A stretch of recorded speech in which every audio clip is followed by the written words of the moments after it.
I'm Kayla Richardson. And I'm Susanna Wright. We are Group 16. And we are going to give you a tour of the ear. First, we will discuss the outer ear.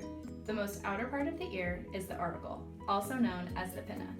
The pinna is constructed of a bunch of eminences and depressions. The eminence of the ear are the helix, the antihelix that breaks into the crura of the helix, the tragus that is right about here but not shown in the diagram, the antitragus, and the earlobe.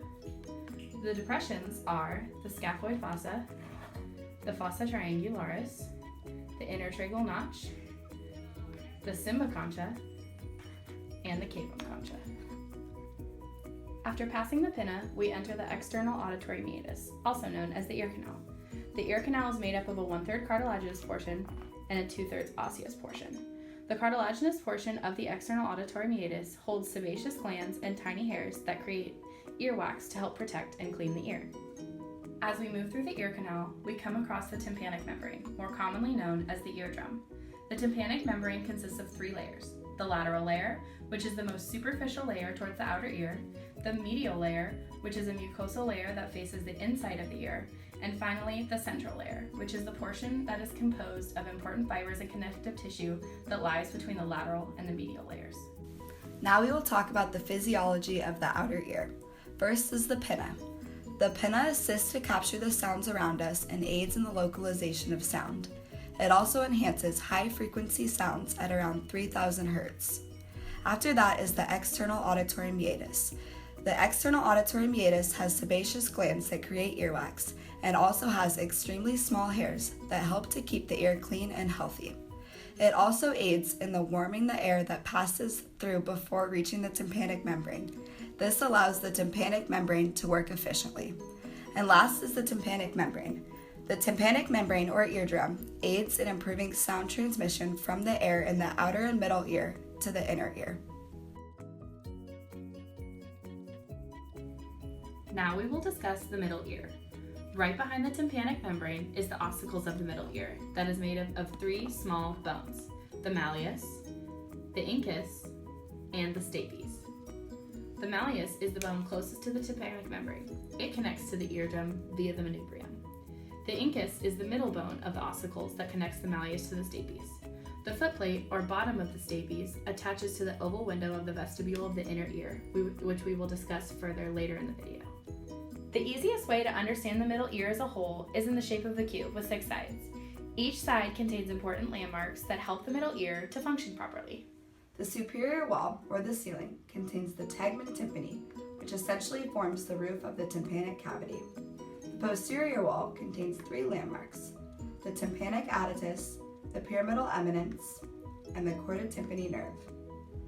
The medial wall also contains 5 landmarks: the oval window, the round window, the promontory of the cochlea, the prominence of the facial nerve canal, and the prominence of the semicircular canal. The inferior wall, or the floor of the middle ear, contains the jugular fossa. The anterior wall contains 5 landmarks: the carotid artery, the canal of the tensor tympani, the eustachian tube, the cochleariform process, and the canalis musculotuberi. The lateral wall, which is not seen in this diagram, contains the tympanic membrane and the squamous portion of the temporal bone. There are 2 important aspects of the physiology of the middle ear. First is the impedance matching system, which helps to change acoustical energy into mechanical energy. It corrects the imbalance created by the medium change from the air in the middle ear to the paralength of the cochlea. Second is the eustachian tube, which equalizes pressure in the middle ear and removes mucus and other kinds of debris.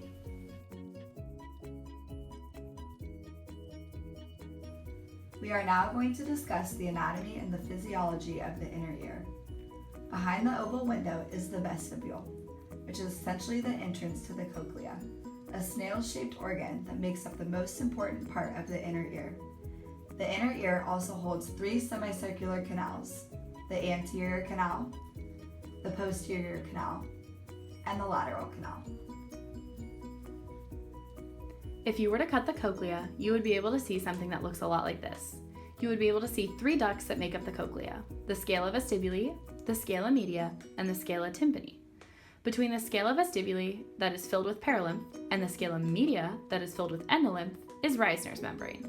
Between the scala media and the scala tympani, which is also filled with perilymph, is Basler's membrane. Housed in the scala media is the organ of Corti, which is the end sensory organ for hearing. The organ of Corti has outer hair cells that, when stimulated by the movement of Basler's membrane due to the movement of perilymph from the action of the oval window, shear to the tectorial membrane that sits atop the organ of Corti. That movement then stimulates the inner hair cells, which allows sound to be heard. The footplate of the stapes pushes on the oval window, which then moves the perilymph fluid into the scala vestibuli, all the way to the tip of the cochlea, or the apex. The fluid then moves into the scala tympani via the helicotrema, and then moves back down through the cochlea, which then places pressure on the round window. This allows Basler's membrane to move, stimulating hair cells within the organ of Corti to create sound, like we discussed earlier. Lastly, we're going to discuss the vestibular system. At the end of each of the semicircular canals is an ampulla, which houses a crista. The crista is the end organ of the semicircular canal. Within the vestibule of the inner ear is the utricle, which is the larger of the two sacs. The utricle controls your horizontal acceleration.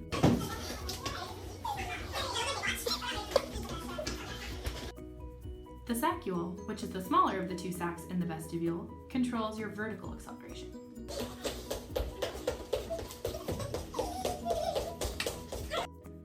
Overall, the vestibular system allows us to understand where we are in space by controlling things like our balance and our posture.